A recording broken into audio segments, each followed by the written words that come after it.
Good morning from Panhandle Outdoors with Winston Chester. Panhandle Outdoors, your source for fishing, hunting, and information for folks who enjoy the great outdoors. Now sit back, relax. It's Panhandle Outdoors.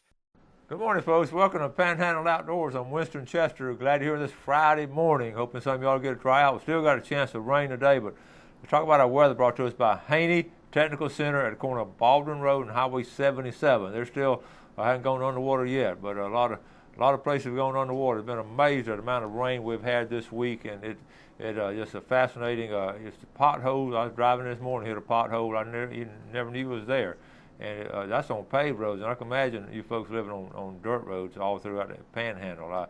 I used to live on dirt road, and just man, my heart goes out to you. So just be careful, and all of y'all be careful coming into work and all, and just take it easy. Don't get in a rush, and watch for other people. Let them out. You know, the line of traffic. Somebody waiting to get out. Let them get in line with you. It's just the right thing to do. High today's going to be.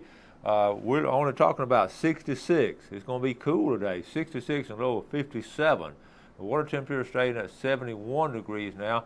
Let's take a look at our river readings. You were aware of what's going on, I'm sure, but it's really even went up a little bit higher than we had anticipated. Right now, it's at 20 foot and it's staying there, and we hadn't even talked about all the rain up in Georgia and all. We're just talking about the rain here, so it's pretty tough on the river system right now. The Choctawhatchee at Caryville, it's right at 15 to 16 foot, about to hit 16.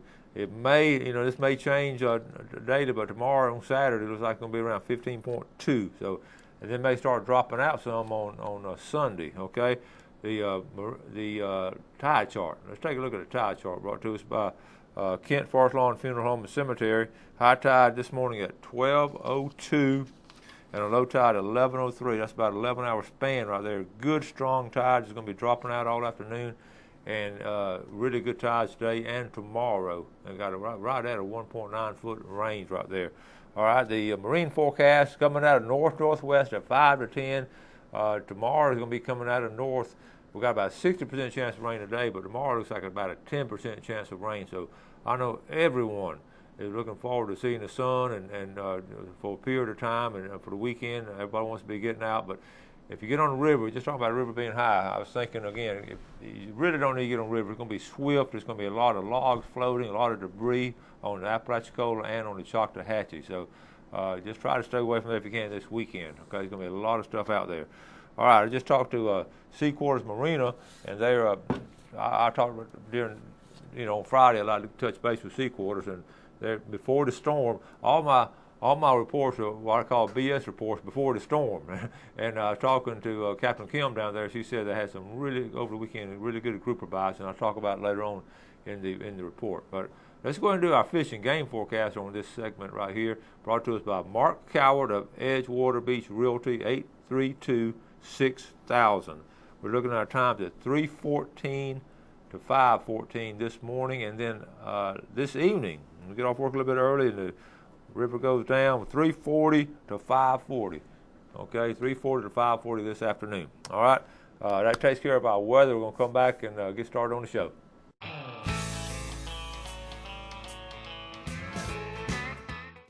Welcome back on this Friday morning. Glad you're with us. I know we're all getting excited about getting a day off and getting to go out in the outdoors tomorrow. In fact, if some of y'all don't have where to go, check out the Kids Fishing Tournament. We do this every year, the Kids Fishing Workshop. It's not a tournament now, I'm sorry. It's a workshop. Saturday, that's tomorrow. Pre-registration, just call today, 872-3199. It's at a Life Management Center. That's that pond, the old Gulf Drive-In. Children will be allowed to fish from 7 o'clock to 12 o'clock.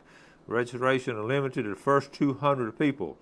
The best baits will be worms, chicken livers, and dead fish. There'll be a 6-fish limit. Safety precautions require that a parent or guardian be present. Now, you need to spend some time. That's great quality time. Let's see. That's on 15th Street. Let's see. Wholesome.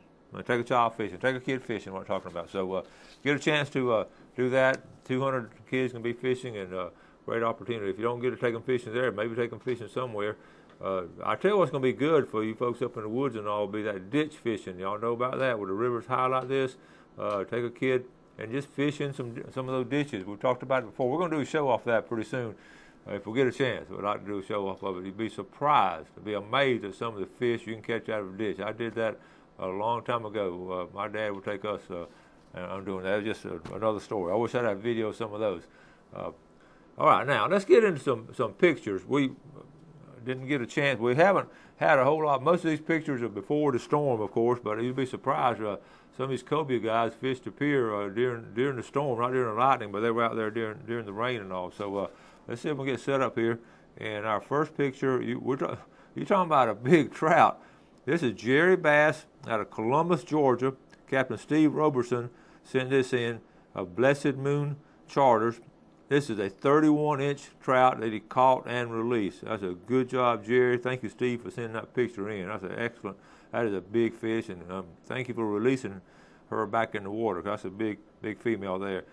Okay, now I'm going to tell you this story. I'm not going to read it to you. I'm going to tell you this story later on, but basically, this is where one of the Chester guys is a game warden in Apalachicola Forest and all, and I'm going to actually I'll tell you that story later on. I don't have time to get into it, but I'm going to get Captain Ken Paramore sent me that article, so it's a long time ago. All right, now can you tell the difference between these three? Okay, these three right here. That first top one is a crocodile. Okay, then a caiman, and then a gator, in that order right there. These are all babies, but you see the crocodile, caiman, and gators. Okay, that's right here in Florida.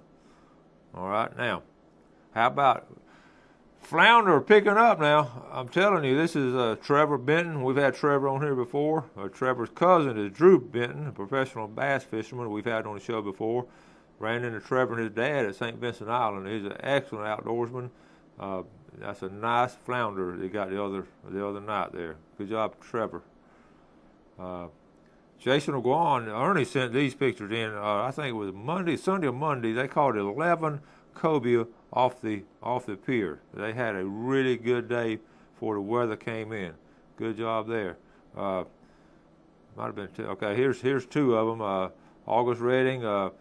Let's see. This is a 32-pounder and a 59-pounder. Good job there, guys. Okay. Look, Brad is out of town, so they're having a rod sale at Sunjammers. Okay, on Temple Fork rods. You get a chance to go to Sunjammers Temple Fork rods. Okay.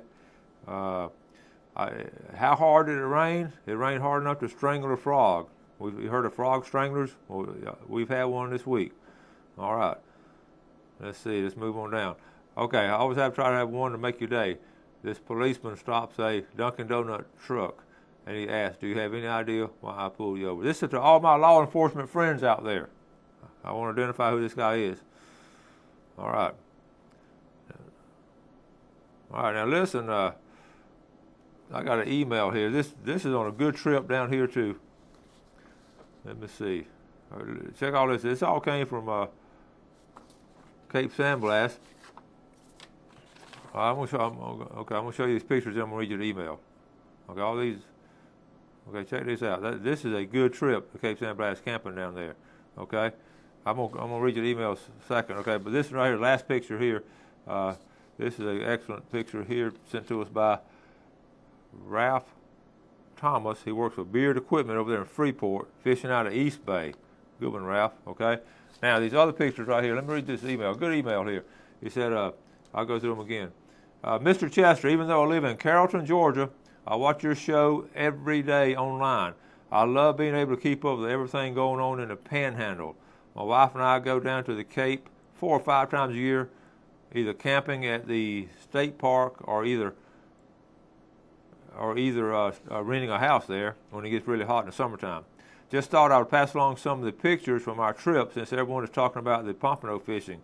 We kept around 20 on the weekend, but caught at least that many more that were too short. Had lots of good-sized whiting on the beach.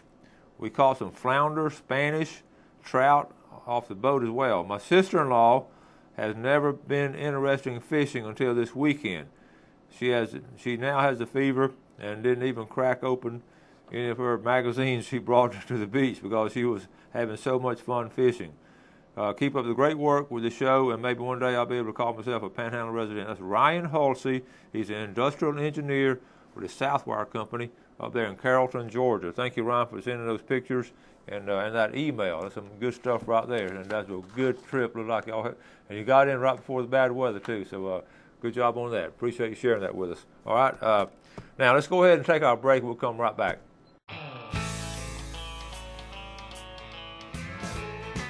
Welcome back. Glad you're watching Panhandle Outdoors this morning. I want to encourage you Sunday morning at 6:30 here on Fox 28 to take a look at Casting Call Outdoors. That's Whitney Woodrick doing a show there, 13-year-old. And this weekend, this week's show will be some Spanish mackerel fishing. They caught some nice Spanish, and we talked about kids catching Spanish, and this is a great place to do it right here in this Panhandle area. Okay, I got an email here. Let's see.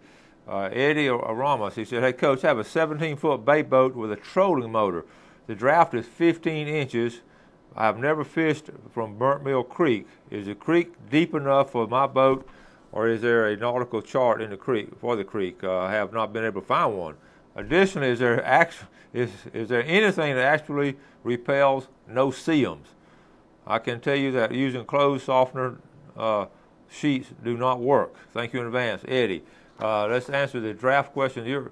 There's a good creek channel bed that goes out of Burnt Mill Creek, and 15-inch draft. You shouldn't have any trouble. There are a couple of signs there, a couple of posts sticking up for your channel markers. You got a little bit of curve as you come out. That just sort of feel your way around the first time or two, and then it's pretty easy. On real low tide, just come in a little bit slower. But you can get on out in the West Bay with a boat that size, 17-footer.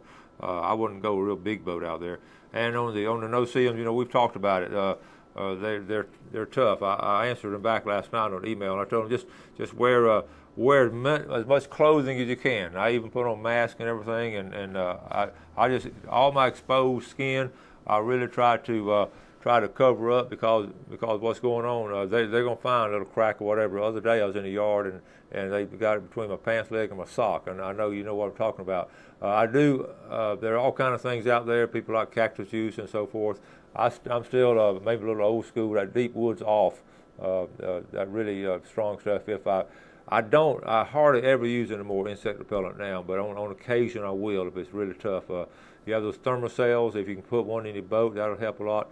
But I'll be honest with you on the mosquito repellent, all this stuff, any kind of chemical that you add to your skin. I just over the years I've just gotten away from them. I'm just reluctant to look at it, to do any of that stuff. I just, cancer is just a scourge, of course, our world. And I honestly believe one of the big reasons cancer is such a problem, I think a lot of it goes to the processed food we eat, the chemicals we put on our body, and I don't have any research to back it up. It's just I've looked around, I've observed it. As we get older, we get more wisdom, and I just something I feel real strong about. Putting anything on my skin or body, anything like that. So, anyway, Ed brought up a good point. When you, so I just cover up. I even put a mask on. They'll actually get on my eyelids when I'm completely 100. I'm 99% covered. Only thing open in my eyes right here. And what's amazing, they will get on your eyelids if they're thick.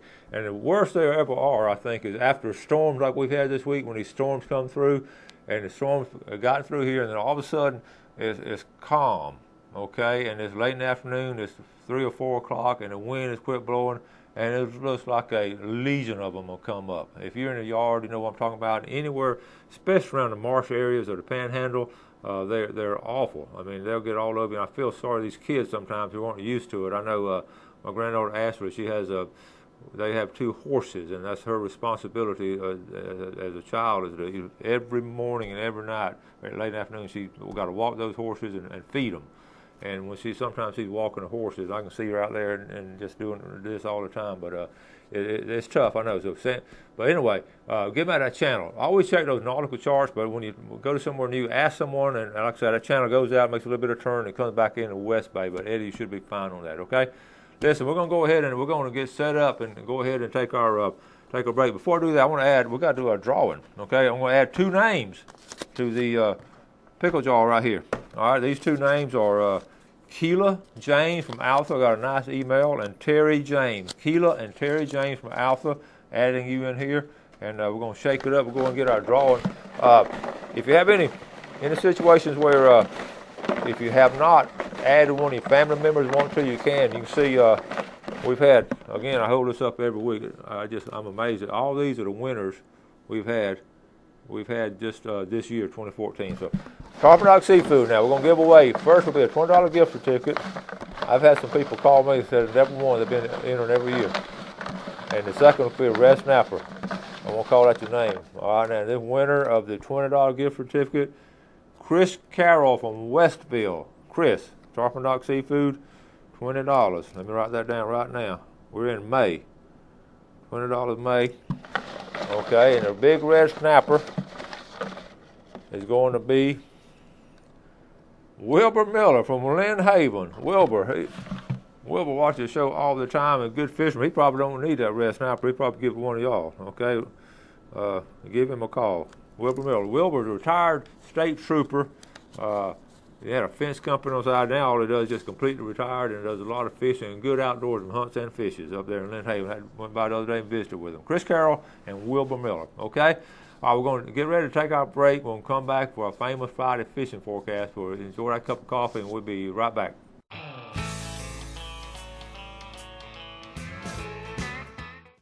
All right, welcome back and glad to be here on a Friday, the famous Friday morning fishing forecast. We're talking about what's going to happen this weekend. Also give you a record of what happened during the week. Of course, during the week was storms. And before though, on Saturday, Sunday, Monday, especially Sunday, Monday. Saturday was slow. Sunday, Monday was some really good fishing for the folks that get out and brave. And also Tuesday, even on the pier Tuesday, some nice fish were caught.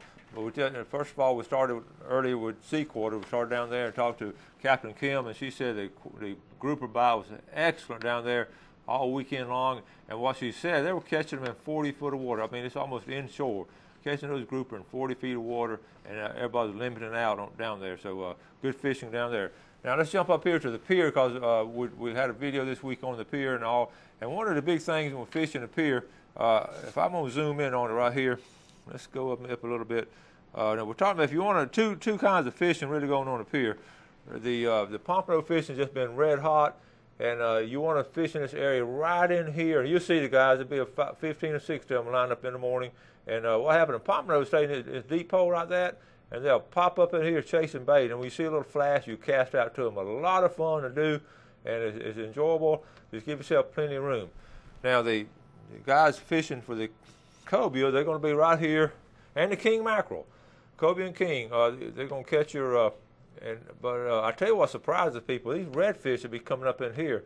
And I noticed, in fact, you saw in the video, had some nice redfish coming up here. But you got to throw live bait. I threw plugs and all. They're not going to fool with plugs for the most part. But cobia fishermen are going to be right in here. Give yourself plenty of room.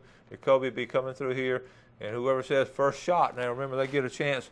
If they say first shot, they get a chance to get it. But you can throw right after they say first shot. All right, let's move on down to Mexico Beach with Captain Mitch Coleman. And they've really caught some nice cobia down there. Mitch was talking about right in here. Mitch with Florida Days Adventures reports the storms, before the storm fishing was great. Cobia were the main target. He's seen a 74.5 pounder and an 82.5 pounder brought to scales in the last 5 days before the storm. That's some big cobia right there, folks. The most productive way to catch these, and this is interesting now because we do it two different ways, but listen, and I agree 100%, the most productive way, and what they do down there, is they'll just actually catch these fish early. It's an anchor near a structure and put out 3 or 4 live baits at different depths. See, a lot of our guys up here in Panama City, they just go there cruising up and down Shell Island and cruising down toward Destin and back and forth and looking and hunting for them. But I've said all along, if you just find a good spot, and that's how Mitch does it down there, anchor, and you'll save a ton of money on gas, and you're going to catch just as many. It's proof right here how many cobia you can catch. Plus, if you close the structure, you're going to be doing some bottom fishing and catching some other fish, and let the cobia come to you. And that's a great way to do it. Well, let's see. We went on to say the pompano have been biting fish bites, and that's the hottest thing now. We're talking about these little fish bites for pompano. In fact, I've started 2 years ago using them, but I'm going to start using them even more. I'm going to try some tomorrow. They've also caught a few flounder in the St. Joe Canal, but mainly the big thing is pompano on live sand fleas and those fish bites, okay? Here in Panama City, we're talking about the let's see. I talked to Captain Blair Morgan. Let's go to St. Joe Bay while we're down in this area. Captain Blair Morgan mentioned again the pompano bite was strong from the state park all the way down to the stump hole. You saw the pictures just earlier in the show right here. Jerry Forehand and his wife, they caught 10 on Monday camping. You saw that picture the day before yesterday. Nice job, Jerry Forehand. They also caught something. Blair said they were catching them right across the road from Scallop Cove, the bait and tackle right there. And also there's a little county park that if you can park at that county park, they got bathrooms there. You can walk out on a walkway, set your fishing up down there. An excellent place to go. So down there is strong. And also he mentioned the bay is still it's just not producing yet. They're catching a few speckled trout, and they're catching them before the storm. They were south of Black's Island over there. Okay, now let's switch over to St. Andrew Bay system. Again, the sheephead bite is going to be should be strong again. They're still catching them. They're not catching many as they were, but again, right here in the past, we showed you last week on the west side. I'll zoom in one more time in here on the west side of the jetties right in here will be good. As guys going to be coming out, it's going to be pretty rough. There'll be a lot of boats coming out there tomorrow, but be aware of it. Now, the redfish bite. We're going to talk a lot about the redfish. There have been some nice redfish caught. I would do this weekend. I would really concentrate on the dock fishing.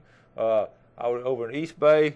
I'd go up in it. Now North Bay, you got to understand, North Bay is going to have all that fresh water in it up there. West Bay right here, it's going to be a little muddy too. So I would hang around down here on the southern end of the bay system, and I would make sure I would do some good fishing there. I do not have a report from Choctawhatchee Bay.